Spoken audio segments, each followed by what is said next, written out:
I just want to make a brief comment to get back to the discussion about the health disparities in the African American community, because it really is very important. And the reason I want to bring it up, because I couldn't help sitting there reflecting about sometimes when you're in the middle of a crisis like we are now with the coronavirus, it really does have ultimately shine a very bright light on some of the real weaknesses and foibles in our society.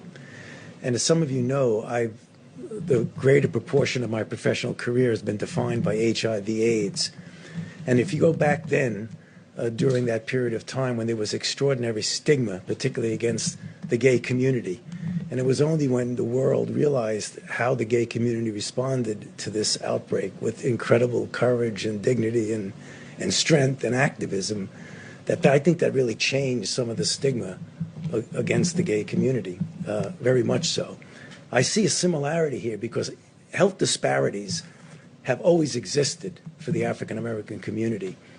But here again, with the crisis, how it's shining a bright light on how unacceptable that is. Because yet again, when you have a situation like the coronavirus, they are suffering disproportionately. As Dr. Berg said correctly, it's not that they're getting infected more often, is that when they do get infected, their underlying medical conditions, the diabetes, the hypertension, the obesity, the asthma, those are the kind of things that wind them up in the ICU and ultimately give them a higher death rate.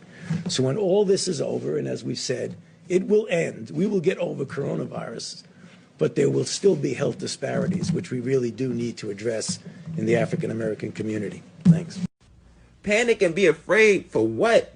You're not afraid of the coronavirus. Like, you're not afraid of that shit. You're subconsciously afraid of your bad health. And because you don't have confidence in your health, you think if you catch this shit, something crazy is going to happen to you. It's not going to be the coronavirus's fault. It's just going to be a contributor to whatever the fuck you already had.